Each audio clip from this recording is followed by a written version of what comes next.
Hansel and Gretel. This is from a golden book that I'm reading, and this was done in 1954, but the story is the same regardless of whether or not it had been published in 2024. Check out the story, though. I was totally floored by this. I had never read Hansel and Gretel before. And wait, okay, let's start. On the edge of a small clearing near a great forest, there lived a poor woodcutter. Now, make sure you know that he was poor, and his wife and his two children. His two children were named Hansel and Gretel. The wife, however, was not their mother. They had a stepmother, and she was very cruel to them. Right away, reading this, I'm not too excited about how this woman is treating them. And you can tell right away there's going to be some serious issues. This is before DFYS and things like that. So now they had always been very poor. It doesn't say what happened to the mama. But one time there was a great famine in the country, and the woodcutter could not earn even enough to buy any food for his family. He was trying. The poor woodcutter worried day and night. He worried day and night. This was probably no good for him if he had high blood pressure or something like that. But he was always worrying. Finally, he said to his wife, "What shall we do?" He looked to her for some advice, which, they need to talk this over. He says, "What shall we do? Because we will surely starve. The food we have left is not enough for the children, let alone for us." Then the stepmother, who was not very nice, said, "I have a plan," the stepmother said. "Early in the morning, we'll take the children into the forest and leave them in the thickest part of it. They will never find their way home again, and we'll be rid of them." Right away. I don't know about you, but boyfriend should have dropped her like a hot potato. I'm just saying. I don't know how much counseling they had back in those days, but that was a serious issue. And he said, "I cannot do that," cried the woodcutter. But the cruel woman forced him to agree. I don't know what she had on him. Now Hansel and Gretel heard them talking. These are times when it's good for the children to overhear things. And Hansel thought of a clever plan. Creeping outside, he filled his pocket with pebbles. Check it out. This is the evil woman, and they had a dog too, talking to her husband, and there the children are listening.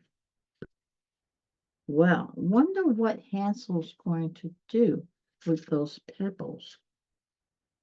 Well, it says here, the next morning before the sun was up, the stepmother shouted to the children. She didn't just call them nicely. She didn't go in the room and kiss them on the forehead. She shouted to the children, "Get up, you lazy bones. We're going into the forest to cut wood.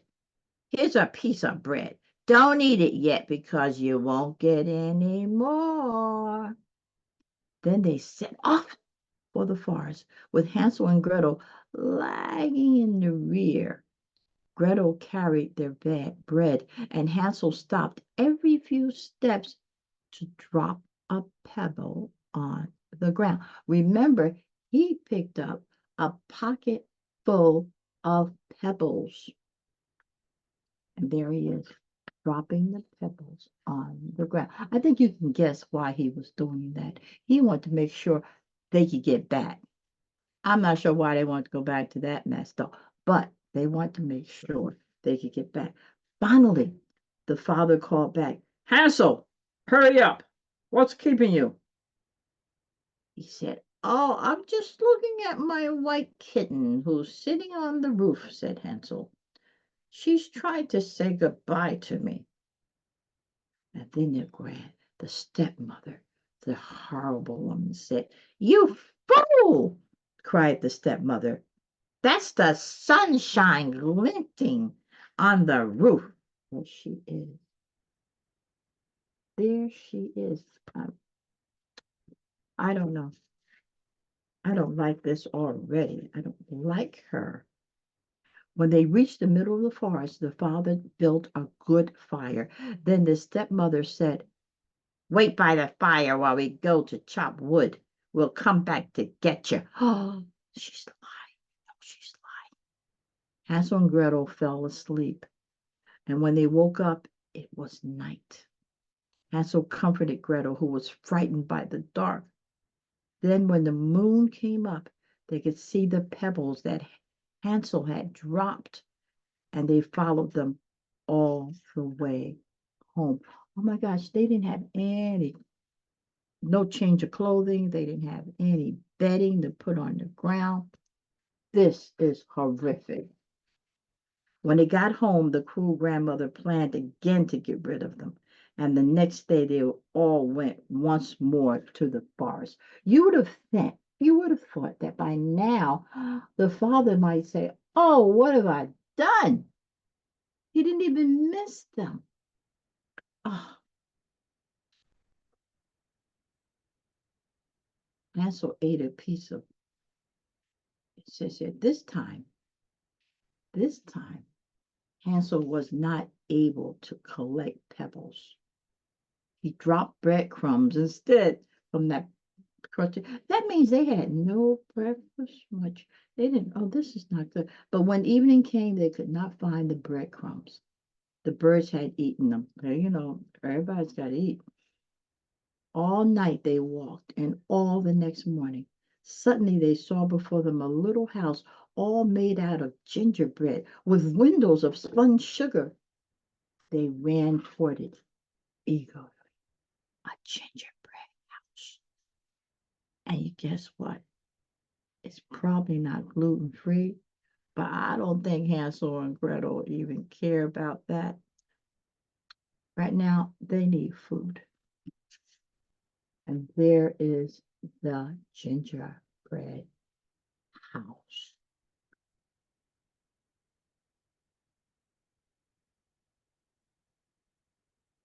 Guess what? Hansel did what I would do. He ate a piece of the roof, and Gretel ate some of the window. Then they heard a voice saying, Nibble, nibble like a mouse. Who's nibbling on my house? The children answered, It's only the wind. And they went on eating. Then the door of the house opened. I wonder who it is. And an old woman came out leaning on a crutch.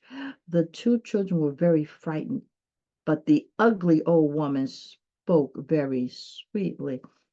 I'm not sure. Sometimes you have to be very careful with people that talk sweet. Hmm.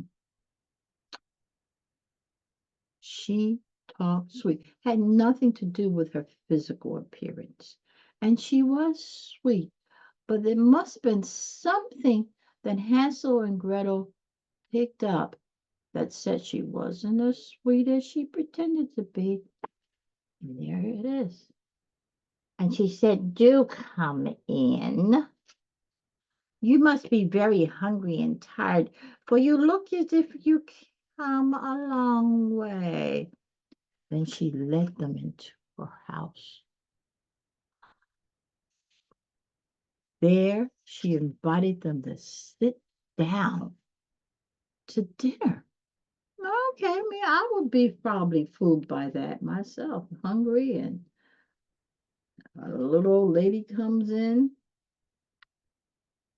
I mean, so far, I understand. They were so hungry, they ate everything on the table. Look at that.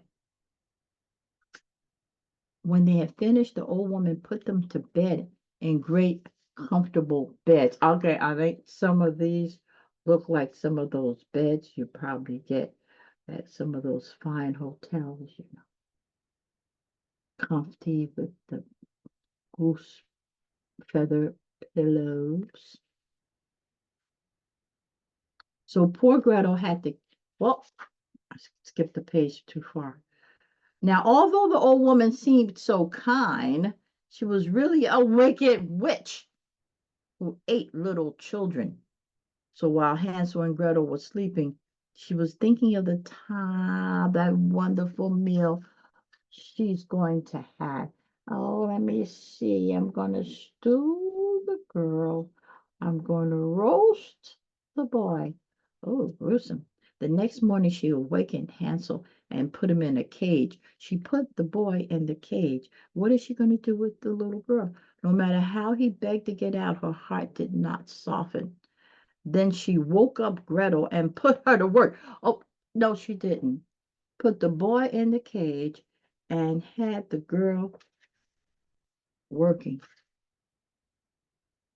I'm going to eat your both, she said, but first you can do some of my work. I would have gone on strike. Hmm, you're going to eat me anyway. So poor Gretel had to carry water, chop kindling, scrub floors, and sweep the rooms. Gretel did not get very much to eat, but the best kind of food was given to Hansel, so she wanted to fatten him up, for the witch thought he was just too thin. Each morning she asked him to stretch out his fingers so she could feel how fat he was, for she could not see well. But Hansel stuck out an old bone, so she thought he was not growing any fatter. Now Hansel's pretty smart. At last the witch decided to eat him anyway. Gretel had to build a fire and fill the kettle, and she cried as she worked. Oh, and that's him putting out the bone, and she's thinking it's his finger. And then here she's preparing everything. How are they going to get out of this? Any idea? Then the witch came to Gretel and said, "Crawl in the oven, Gretel, and see if it's hot enough."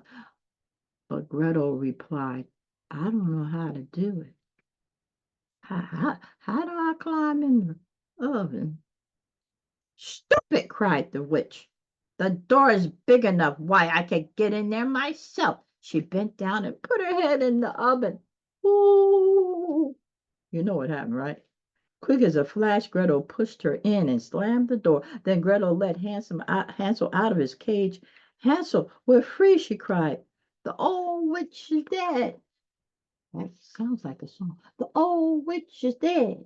The old witch is dead." Oh, sucker, sucker. Filling their pockets with glittering jewels from the witch's hoard. In other words, they stole all her cash. They set off through the woods, determined to find their way home. You know, they must have had a great love for their dad. They're going back home with all of that stuff. I'm not too sure what I would have done. I think I would have sent Daddy a letter and let him come up to wherever I was. But anyway, but though Hansel and Gretel walked and walked, they were still lost. Not a thing looked familiar. Just when they had given up hope, they heard a happy cry. There was her father coming toward them. "Hansel, Gretel!" cried the father, hurrying to them. "I've looked and looked for you."